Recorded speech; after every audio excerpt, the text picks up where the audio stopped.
ये वाला ना, ऑब्जेक्ट के बाद सिंस या फॉर प्लस टाइम, ठीक है। टाइम ये रखना है, फिर यहाँ पे भी ये अफर्मेटिव था, यहाँ पे भी देखिए ऑब्जेक्ट के बाद क्या होगा, टाइम रखना है ऑब्जेक्ट के बाद।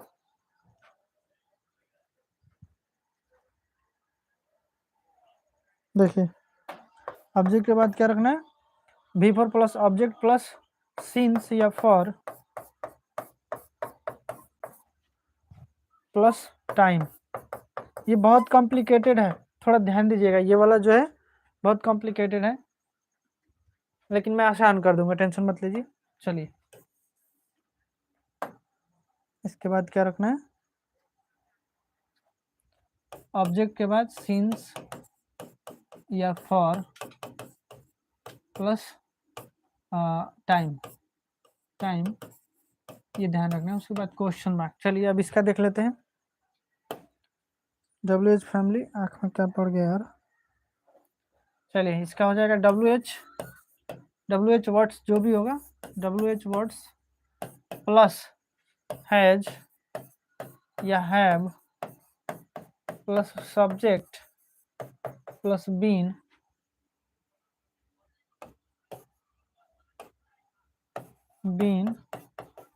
Plus V4 plus object plus since या for plus time,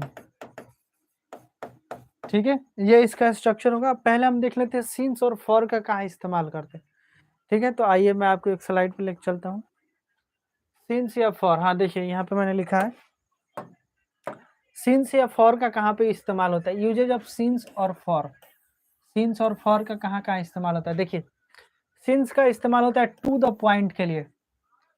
to the point it means कि जैसे कि एकदम पॉइंट की बात है, उसमें समय अंतराल, इसको देखिए, इसको समझ में आ जाएगा ज्यादा। पीरियड ऑफ टाइम, ये समय अंतराल को बताता है, पीरियड ऑफ टाइम कि जैसे 4 बजे से 8 बजे तक है, 4 महीने से 5 सालों से, इसमें नंबर होता है, इसमें टू द पॉइंट, जैसे कि सोमवार से, जनवरी से, ठीक है।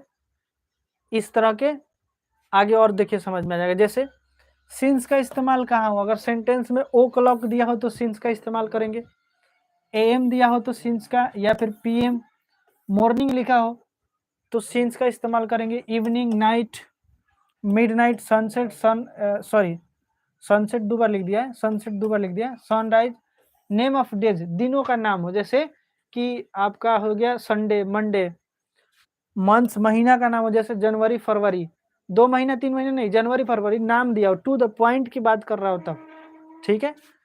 जैसे साल का, जैसे कि आपका कौन सा साल था वो दिया हो, या फिर सीजन का नाम दिया हो, समर, विंटर, फेस्टिवल, त्योहार का नाम दिया हो, तो उससे भी पहले किसका, जैसे कि मैं होली से ये कर रहा हूँ, वो कर रहा हूँ, ऐसा कुछ, या फिर कोई इवेंट्स का नाम दिया हो कि जैसे कि आपका बर्थडे, कि पिछले बर्थडे से मैं ये कर रहा हूँ, वो ये सब दिया हो, या फिर बचपन की कोई बात बतानी हो, बर्थ या मेरी, तो इसका सिंस का इस्तेमाल होता है, ठीक है। आगे देखते हैं फॉर का कहाँ पे इस्तेमाल होता है।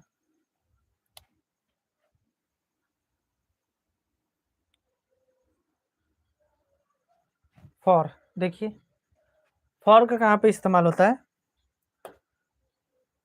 तो फॉर का इस्तेमाल होता है पीरियड ऑफ टाइम, मतलब समय अंतराल को बताने के लिए। इसका सबसे आसान तरीका है जब न्यूमरल वर्ड्स हो, जैसे 1 दिन से, 2 दिन से, 1 सप्ताह से, 3 सप्ताह से, नंबर दिया हो 1947 से, 1950 से, इस तरह अगर नंबर में दिया हो तो उसके साथ क्या लगता है आपको, फॉर का इस्तेमाल हो। जैसे कि कहीं सेकंड दिया हो, मिनट दिया हो, घंटा दिया हो कि 4 घंटे से, 15 मिनट से, 20 सेकंड से, 5 दिनों से, 2 महीने से, 5 सालों से, इस तरह का दिया हो तो उसके साथ क्या लगता है, फॉर। मैं एग्जांपल बताता हूँ फिर ज़्यादा क्लियर होगा आप लोगों को। चलिए यहीं पे एग्जांपल देते हैं।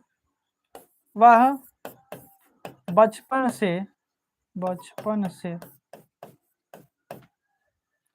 गीत गा रहा है, गीत गा रहा है। देखिए सिंपल समझिएगा, वह बचपन से गीत गा रहा है,